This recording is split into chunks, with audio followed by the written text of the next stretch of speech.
अस्सलाम वालेकुम नाज़रीन, शान टीवी के प्राइम टाइम में आपका इस्तकबाल है। मैं अफरा जबीन, पेश है आज की ताज़ा खबरें और नई जानकारियाँ। मगरबी बंगाल में बीजेपी की जीत के बाद से हालात बेकाबू हो गए हैं। मगरबी बंगाल में बीजेपी का सबसे बड़ा चेहरा शुवेंदु अधिकारी के पर्सनल असिस्टेंट को गोली मारकर एक रोज कबल हलाक कर दिया गया है। मगरबी बंगाल में नए चीफ मिनिस्टर के चेहरे के तौर पर सबसे आगे चल रहे शुवेंदु अधिकारी के पीए चंद्रनाथ रथ को गोली मारकर हलाक कर देने के बाद से मगरबी बंगाल में एक इज़्तिराब आमेज खामोशी का माहौल है। पुलिस इस मामले में जांच कर रही है, मगर अब तक कोई गिरफ्तारी अमल में नहीं आई है। मगरबी बंगाल में चंद्रनाथ रथ को गोली मारकर हलाक कर देने का वाकया पेश आने के बाद मगरबी बंगाल तशद्दुद में अब तक मरने वालों की तादाद 3 तक पहुंच गई है। पुलिस का कहना है कि रथ की मौत से कबल मगरबी बंगाल में तशद्दुद और इश्तियाल अंगेजी के वाकयात में 400 से ज्यादा लोगों को गिरफ्तार किया गया है। मगरबी बंगाल असेंबली इंतखाबात के नताइज के बाद से तशद्दुद के वाकयात की लपेट में है। इस बीच ममता बनर्जी ने फिर एक मरतबा ऐलान कर दिया है कि वो मगरबी बंगाल चीफ मिनिस्टर की हैसियत से इस्तीफा पेश नहीं करेगी।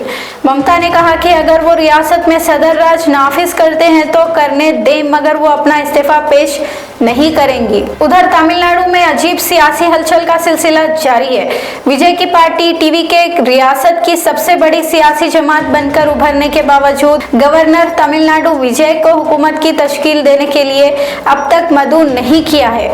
तमिलनाडु की सियासी जमातों ने, जिसमें डीएमके, एमएनएम, वीसीके और सीपीआई भी शामिल है, गवर्नर तमिलनाडु के इस इक़दाम की सख्त अल्फाजों में मजम्मत की और कहा कि गवर्नर का इक़दाम जमहूरियत के खिलाफ वर्जी है।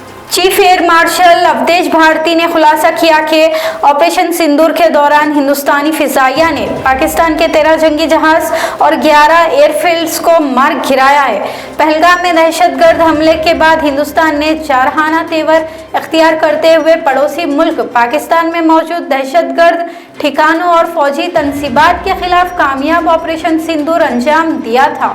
फिल्मी अदाकार प्रकाश राज ने भी गवर्नर तमिलनाडु की जानिब से टीवी के हुकूमत की रियासत में तश्कील पर रुकावटें खड़े करने और जमहूरी उसूलों के साथ खिलवाड़ का इल्ज़ाम आयद किया। प्रकाश राज ने कहा कि रियासत की सबसे बड़ी पार्टी को हुकूमत की तश्कील से रोकने का काम करना जमहूरियत का मजाक बनाने के मुतरादिफ है। तेहरान पर दोबारा बमबारी की धमकी पर सख्त नाराजगी का इजहार करते हुए ईरान ने धमकियों के दरमियान मुज़ाकिरात को नाकाबिल अमल करार दिया। ईरान ने अमेरिका के 14 नुकाती अमन मुज़ाकिरात का जायजा लेने और पाकिस्तान के सालिसों के हवाले अपना जवाब बहुत जल्द अरसाल करने की बात कही है।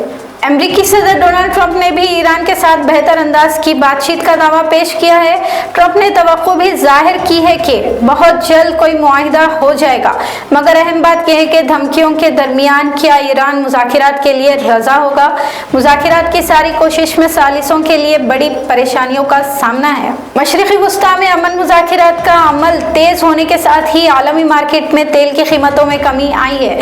ट्रंप की जानिब से जंग खत्म करने की मनसूबा साजी और ईरान की जानिब से आबना हुर्मुज़ को बहाल करने की कोशिशों के दरमियान तेल की आलमी मार्केट में खाम तेल की फी बैरल कीमत में गिरावट आई है। नाजरीन, प्राइम टाइम का सिलसिला यहीं पर ख़त्म होता है। अफरा जबीन और शान टीवी की सारी टीम को दें इजाज़त। शब बख़ैर।